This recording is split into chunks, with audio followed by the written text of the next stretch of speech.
Hello and welcome to episode number 7 of the Tweedle Eat, Tweedle Run podcast, where Steph and I document our Run Disney adventures at both Disney World and Disneyland parks. I'm Court, and this is Steph.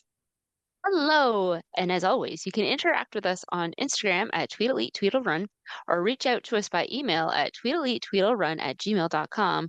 We're also on YouTube where you can watch our shining, lovely faces, or you can find us on Spotify, Amazon Music, as well as Google Podcasts for another week until they get rid of it.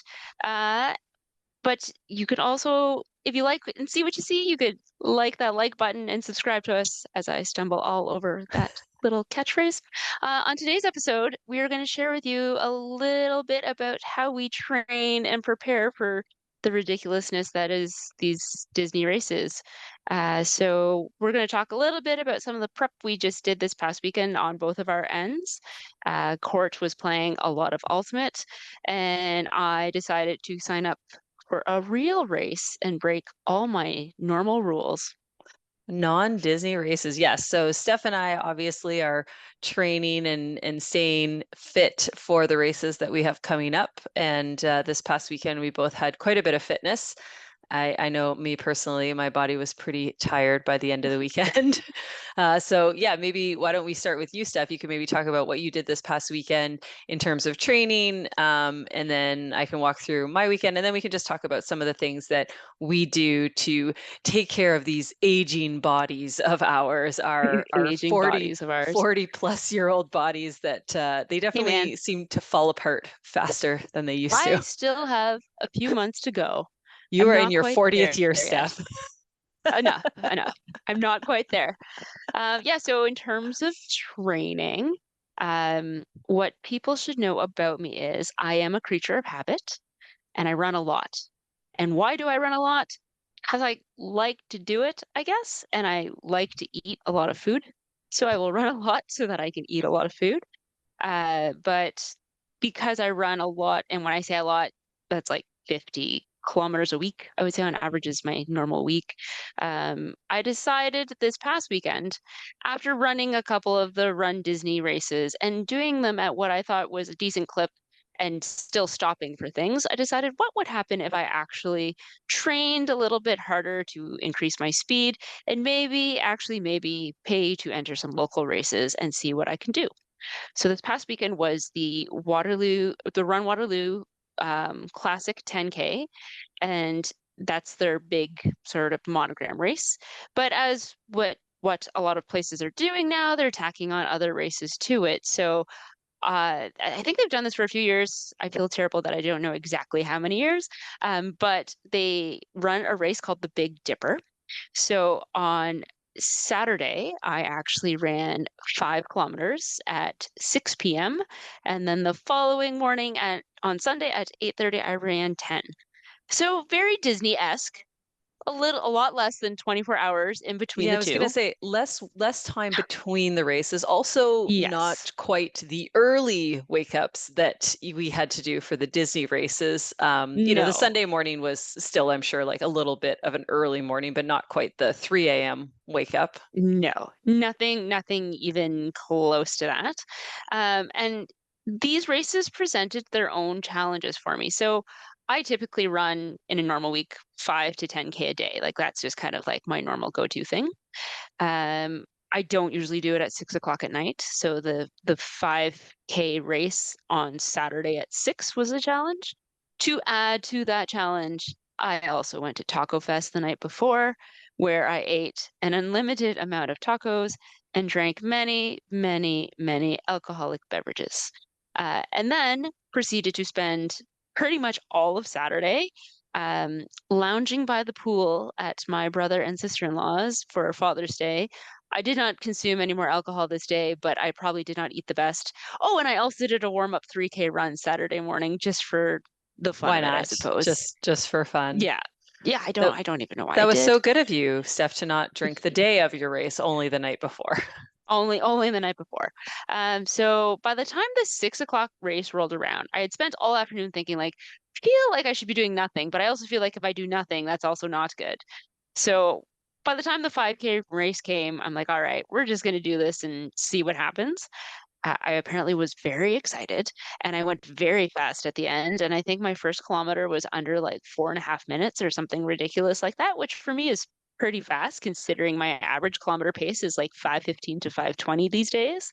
Well, and So, you're running with people who are potentially doing this in under 20 minutes for, a yeah, 5K, right? So I know I've done a couple races outside of the Disney races that are actual, timed races. People are going to them to get a PR. It's not just for the atmosphere of it. It's because they're trying to push themselves from a athletic standpoint.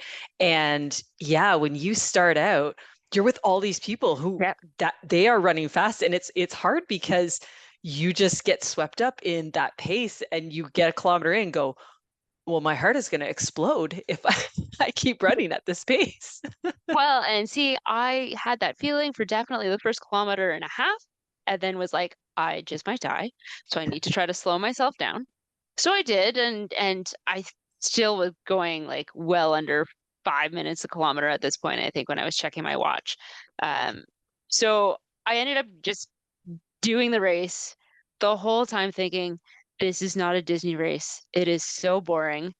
The scenery around UW has nothing going on for it as I just stare at fields and listen to my music sadly. There's nobody singing to me on the sidelines like there is at Disney, so it was not the same. So I'm like, all right, let's just do it to get it done. I got to the very end, didn't know that there was going to be one more hill for what felt like 500 meters. It probably actually wasn't, but it was one more hill. I did it. I crossed the finish line. I ended up doing it in, my goal was under 25 minutes and I did it in under 24 and a half minutes. So that was pretty good. I crossed the It's line, awesome. went to the volunteer that went to hand me the medal. I went to say thank you. Instead of saying thank you, I burped and almost threw up on her. So that was Yay, what fun. yay! Yay, achieving goals that hurt the entire time, but I did it and I felt good about it, I guess, afterwards.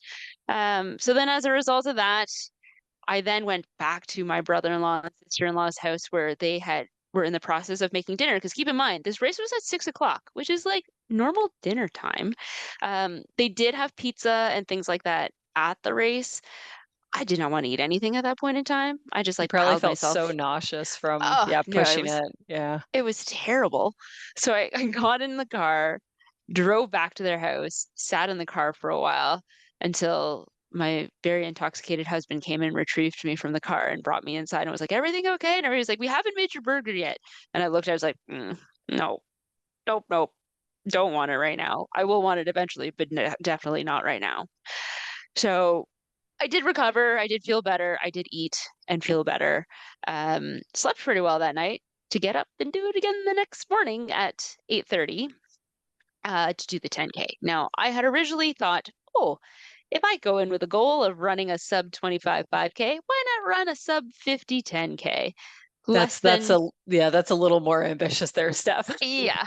Well, and then I was also like, oh, I didn't factor in the fact that it was less than 15 hours after the first one. Did I you didn't now I didn't was think about these were you things. sore at all, like from like, I know you run every day, but pushing yourself to get a faster time and maybe doing it, especially from the get-go, faster than you would normally do it. Did you find, like, were the quads sore or anything like that? Were you feeling it at all? Not at this point. Not Not yet. not not yet. Wait for it. So just wait for it. So I went to do the 10K and I was smarter this time. I paced myself a lot better. Good I job. Good think job. my first 3 or 4 kilometers, according to my pace, were under 5 minutes, which was fine. So I was like, that was okay. So the 10K is the 5K loop twice, but backwards. And instead of having like a little hill, you have like one giant hill at the end of each of the loops. It's actually not giant. It just feels very giant when it comes to the end. And the hill killed me each time. My time, like my pace just dropped. So apparently I need to do more hill training. And it definitely dropped much, much more on the second loop. So the second loop, that was by far my worst kilometer was where that hill was. So I did it. I had one of my coworkers cheering for me as I crossed the finish line because he had killed it with his wife. Both of them did very well, and his wife actually placed second in our age group, so that was Oh, good awesome. for her. Yeah.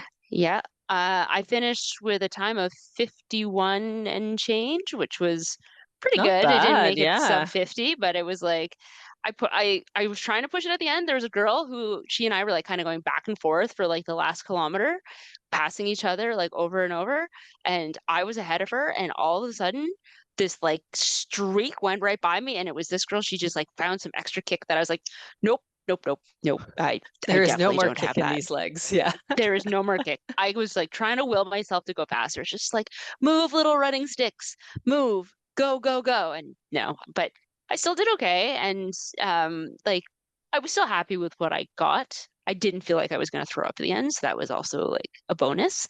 Um, in terms of the Big Dipper timing, I managed to finish.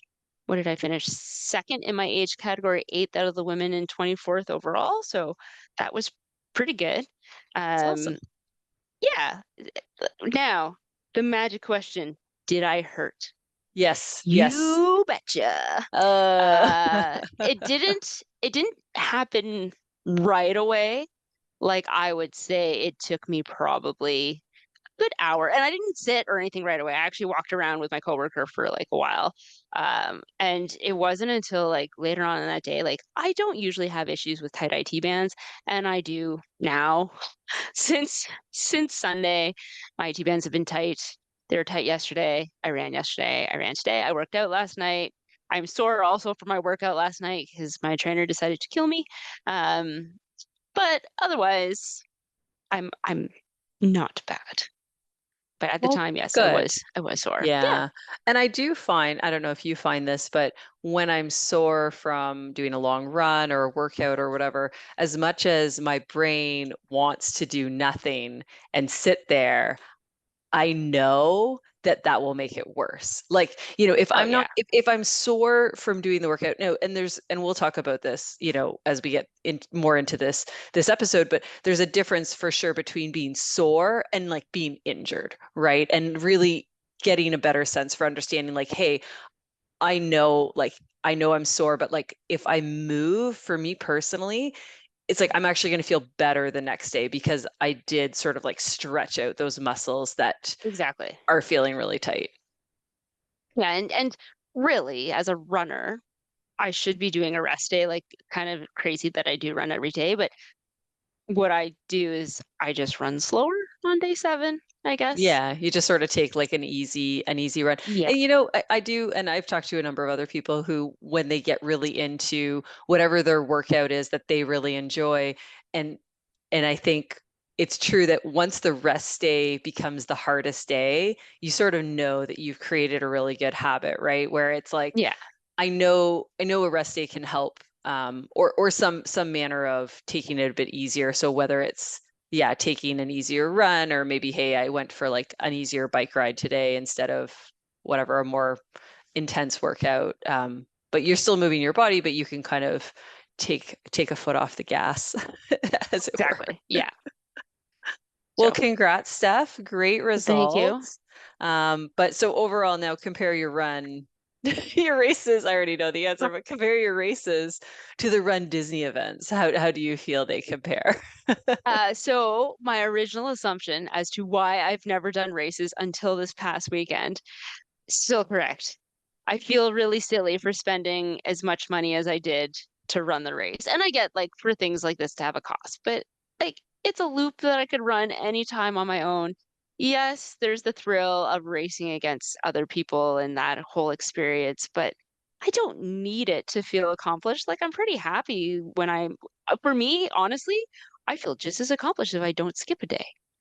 Like Right. as long as Yeah. I like kind of Yeah. like keep my little pattern going, then I'm just as happy as having like a really great time. Or if I have a run on my own and I have a good time, or like a great time of actually getting a good speed, or the beauty of using things like Strava where you can record different segments.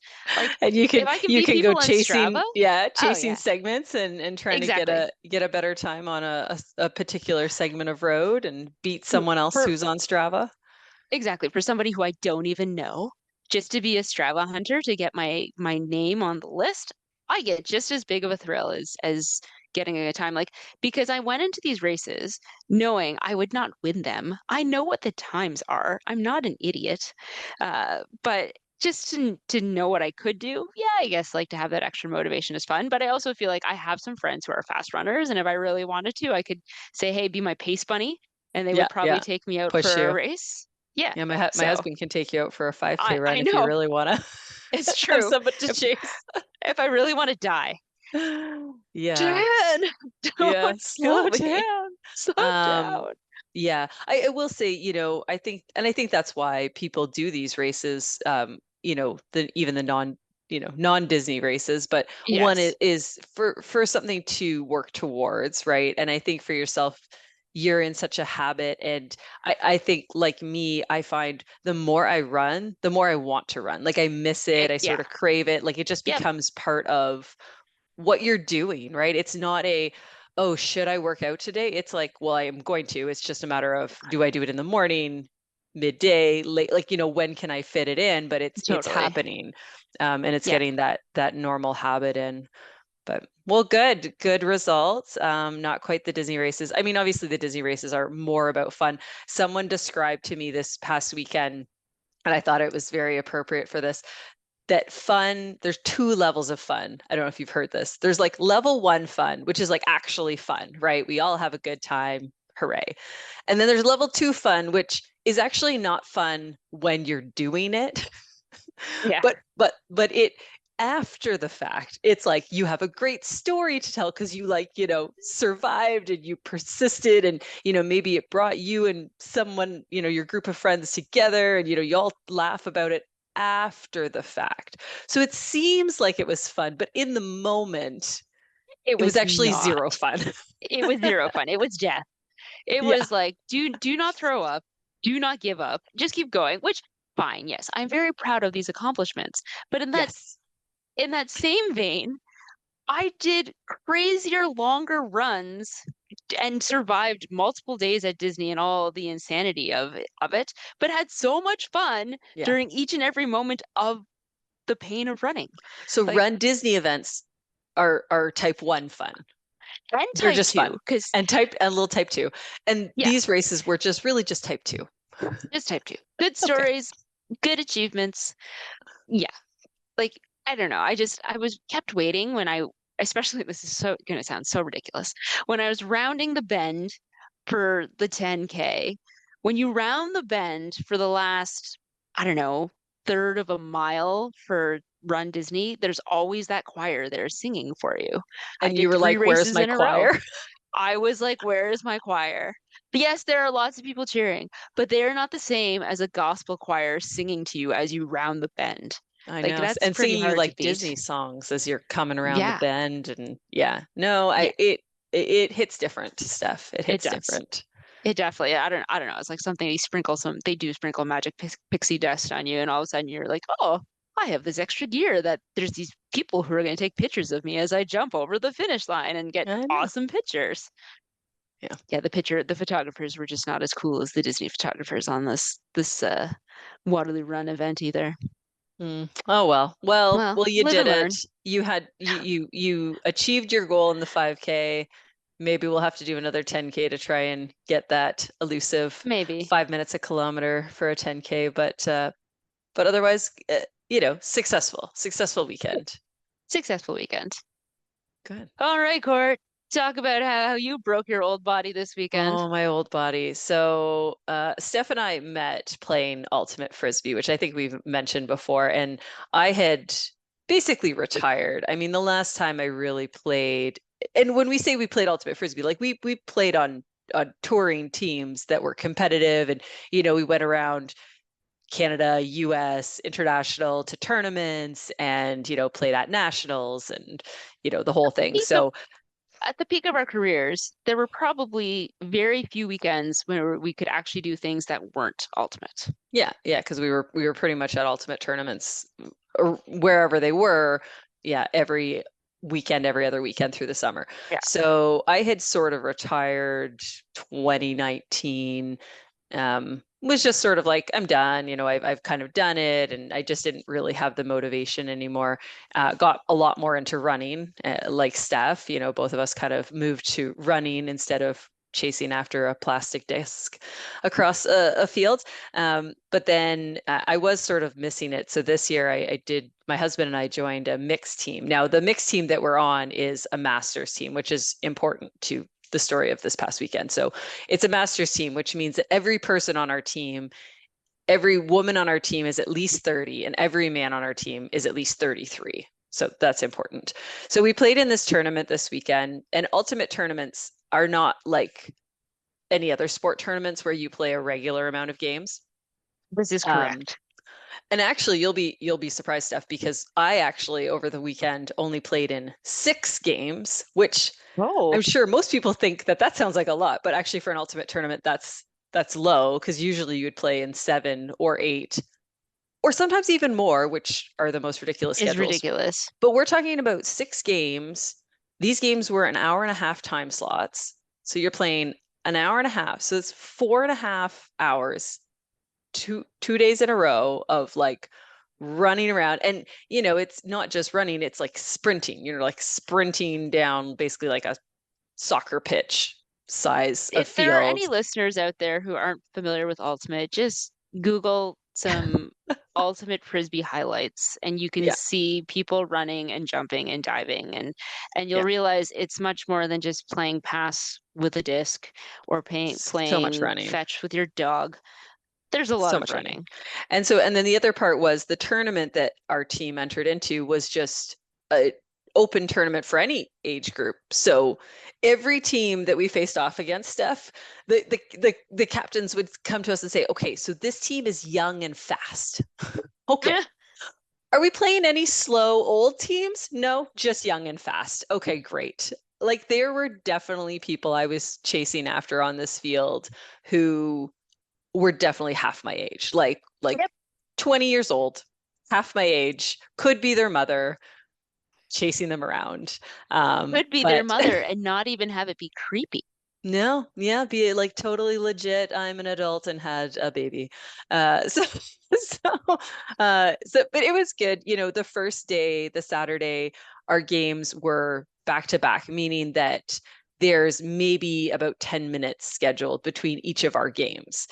So you play an hour and a half, you have about 10-minute break, and then you play the next game, 10-minute break, and then you play the third game. So, and the next day, the Sunday, we had breaks between the games, like, an hour and a half break between the games. And honestly, I don't know which one's better because this old body, like, it's kind of that thing where it's like, a wheel in motion, once it stops, it's just so much harder to get going again. And Yeah, so the yeah. Sunday, we same thing, had 3 games, but we'd have a game and then we'd have an hour and a half break and then a game, an hour and a half break. Well, that means I now have to warm up, Steph, 3 times because I have to warm up before every game so that I don't break my old lady body. Whereas at least the first day I only warmed up 1 time because then you just basically never stop playing. So I can't decide which one was really better for for my body, but definitely by the end of Sunday, mentally it was a mental game. Like, I was definitely feeling a bit sore and fatigued, but it was like your body can keep doing this.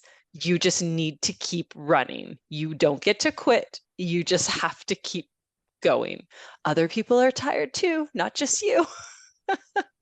But we made it to the finals and we won the tournament, Steph. The old people beat Congratulations. out, I know, we beat out all the You youngsters. beat out all the children.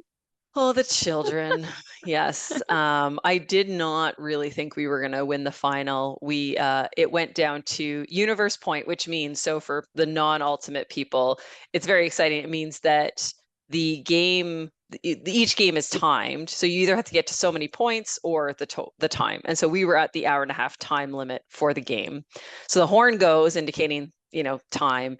And well, don't they score when the horn goes and we tie. So it means we are basically into sudden death. Universe point, whoever scores this wins the game. So, and our team scored it, which was shocking. I thought for Ta-da! sure we were going to get destroyed by this younger, more athletic team, but no, we pulled out the win. So overall, it was a successful weekend, and it was Father's Day. So my husband, who was playing on the team with me, got to win a trophy, and we actually got a trophy, Steph, which ultimate tournaments An usually get actual nothing. trophy? Yeah, I know. Like, I mean, it was like a $7 So, trophy from like the dollar store, but yeah, so wait. Did one trophy for yeah, everybody? yeah, one trophy for the whole team. Okay. Apparently, they're going to put our That team makes more name on sense. it, and someone, I guess, That will take seems, yeah. this thing home. Yeah. I mean, once upon a time that we played other tournaments where that this happened. And then that was like the Occasionally, trophy tournament. occasionally other tournaments you would get stuff like sometimes you get like a disc or a hat, or those were exciting tournaments. But we won a couple weeks ago. We played in another tournament which we had also won, and my son Cooper was at the game, and he's like, "Oh, what did you win for like winning the tournament?" I said, "They might take our picture if we're lucky." Pride. We Yeah, won pride. we feel good about ourselves. We So feel good about not being old and decrepit and being able to beat these children. yes, yeah. And so I was sore. I yeah, and you know what? Like I don't know where how, you were saying IT bands. For me, it was my quads. I found my Yeah. quads were what was tight. Now, having said this, I had done a workout earlier in the week, and I was sick. As everyone You knows, I were was so sick. sick I couldn't even join the podcast 2 weeks ago. So I'm now feeling much better. But I had taken like a week and a half off of kind of working out. So my first workout back, I did a workout, whatever, and my quads were sore, and they just never not were not sore. So even going You into the you tournament, never my quads were recovered. kind of sore. So anyway, so I mean, not surprising they were sore, but no, the worst part was I got blisters on my toes and my heels, and just from running around in my cleats all weekend. So that was probably my worst quote unquote injury or soreness from playing on the weekend. But I was tired. Had a good sleep Sunday night, that's for sure. I don't doubt that. Considering we Yes. had talked about recording then and I heard nothing from you, so I No. assumed Well, you were and you know dying. what? We didn't even get back. I mean, Sunday was a long day. The tournament was about an just over an hour from our house. So, we were up early to drive there. And then because we had game by game, Yeah, like it's a that's long day. long. We didn't even finish until about 4:30, Yeah, and then we still had to drive home, and we stopped to get dinner, and so we weren't home until almost 8 o'clock, and then we had to get the kids to bed. And I'm like, I am exhausted. I epic. haven't even unpacked. I gotta like do laundry and stuff. So yeah, recording was not happening that Sunday night. I probably would have been like you after on the Sunday of or yeah, the Sunday of the springtime surprise weekend, when just like you were just like a dum dum When I was like, and couldn't make coherent sentences. brain not I'm functioning. this level of exhausted.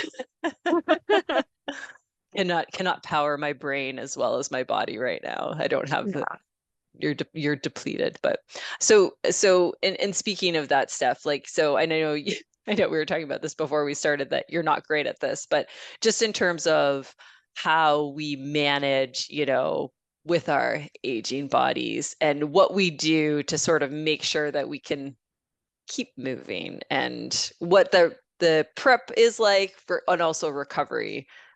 I'm probably better than you at this though. You are much better than I am at this. And I think it's because I live it and I'm in it all the time. So let me just put this disclaimer out there.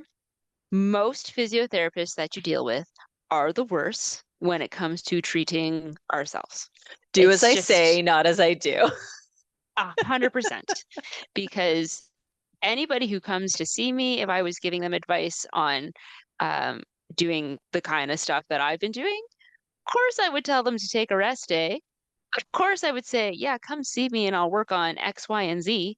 Meanwhile, I myself, I hobble into work and I'm like, who's not busy right now?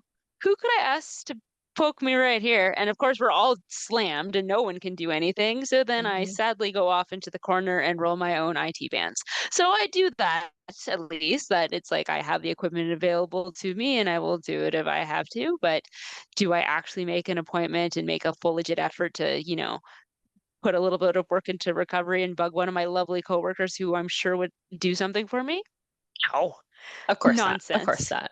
But you know, there is something to kind of knowing what you what is wrong and being able to kind of almost self-assess. So it's like Totally. you almost don't, other than like maybe the sort of massage part of it or having someone poke you with needles like I let you do to me all the time when I'm broken.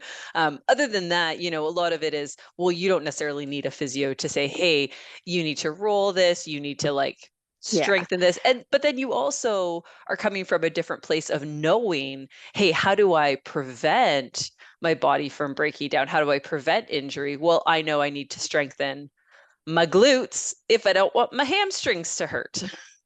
Well, and it's one of those things too where I'm also just like very hyper aware if something feels off. Hmm. Like I was even saying to my coworker who was there on Sunday that I was actually getting worried leading into the weekend that I was having Achilles issues because my Achilles were feeling tight after my race or after my training runs. And I wasn't so sure if my Achilles were actually feeling tight or if I was just being extra paranoid that I thought they were starting to get sore. So then I started doing all the preventative type stretches and strengthening exercises that I usually dole out to people like Candy who come in with sore Achilles and nothing ever manifested from it. So I like they're fine now. Like that's my Achilles are the least of my issues at this moment in time. So that's very much Low on what the it is. list. It's Low on the yeah, list of low on the issues. list of what is feeling just tired and broken at this point. Um, so I think that's what it comes down to is I'm just more aware of what could potentially go wrong. Yeah. So I try to get ahead of it before it becomes too big of an issue. And then, yeah, for sure, if things were really badly broken, I would seek help. But I just haven't really had to lately.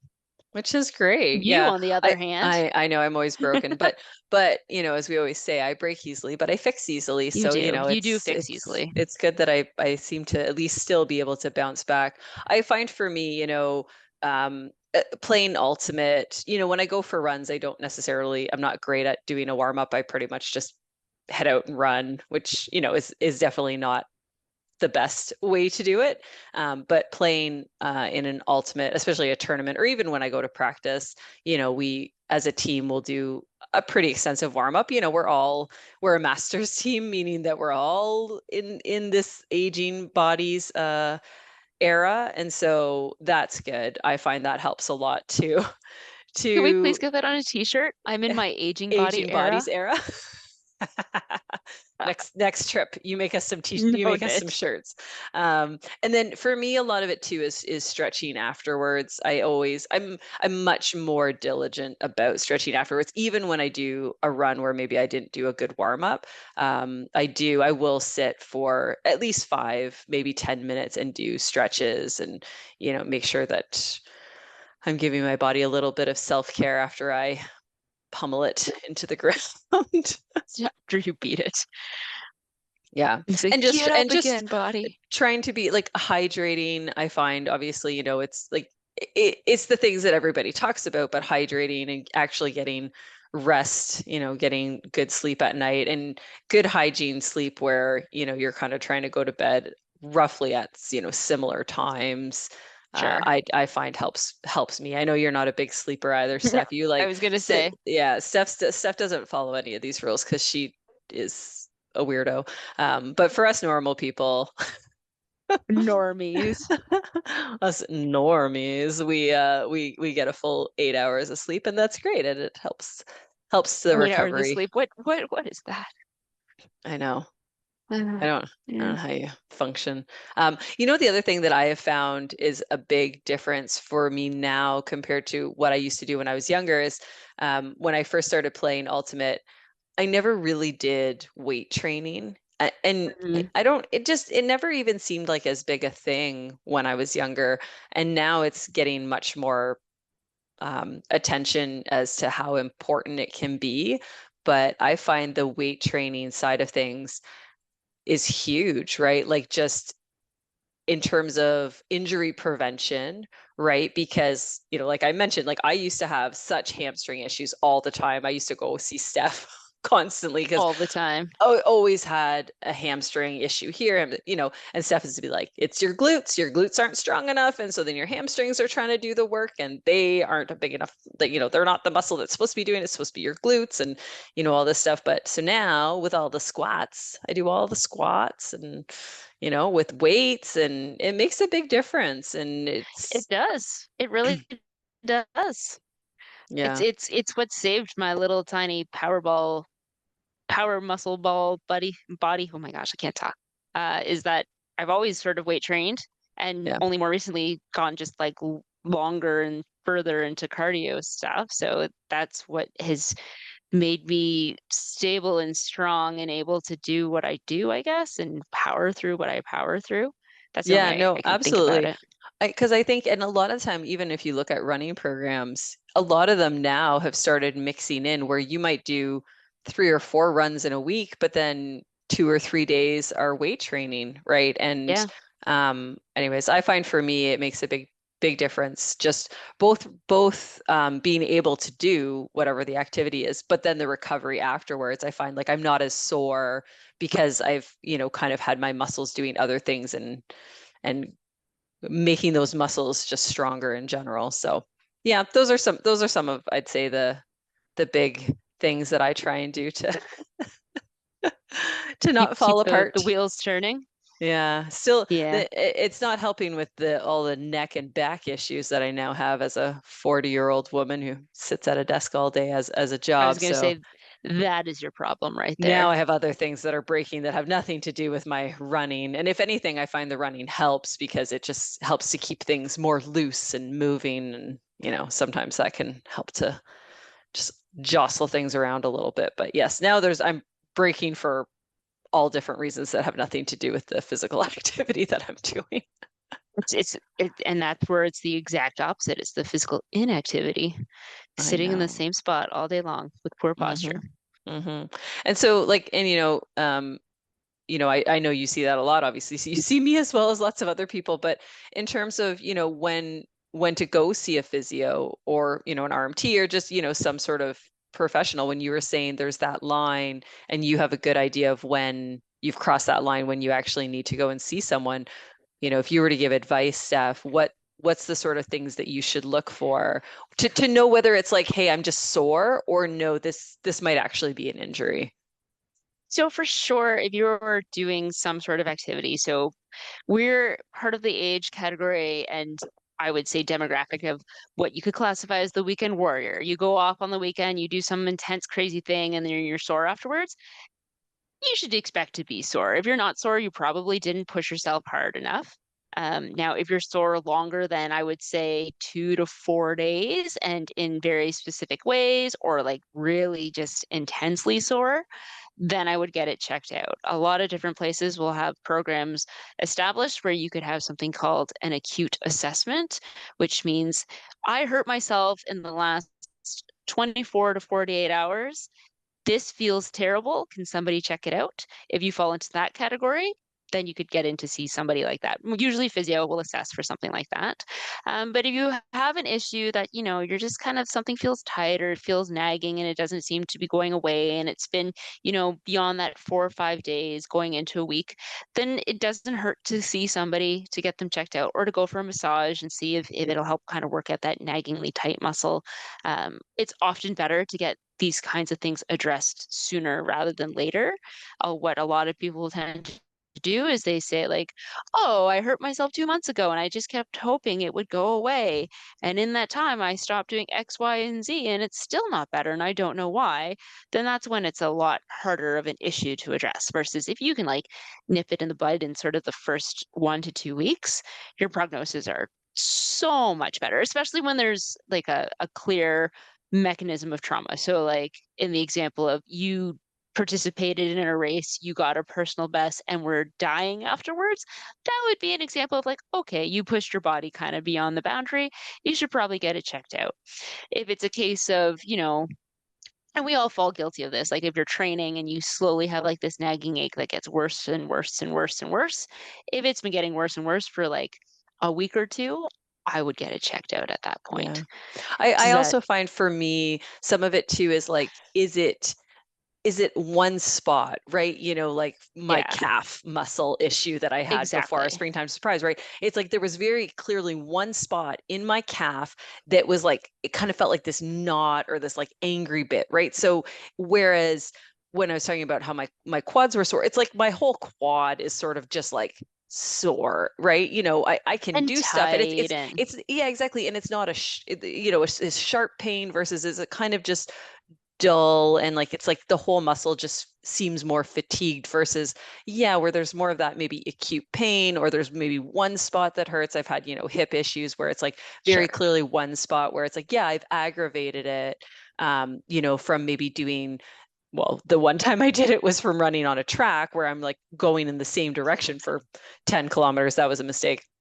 And, you know, just constantly, you know, hitting that inside hip was just, you know, too much and it got aggravated, right? So yeah, it for me too, there you can kind of delineate between, well, this is just a general soreness. And like you said, hey, I played 6 games. I played, you know, 9 hours of ultimate on a weekend. Yeah, I'm gonna be a bit sore. You know, I Yeah. was happy that I wasn't more sore, that I could actually physically move my body in any You should capacity. But also put in the disclaimer, I played that many games and I am old because once upon a time we could have played that many games and been like sore for true. that night and then Yes. magically woken up the next day and been like, oh, I'm fine now. Yes, because I do I'm remember those 20 days. and oh, by the way, and then I did that and I went out drinking and I got no sleep and I was fine. Now I'm like Yes. all the water, all the sleep, still sore. Yes.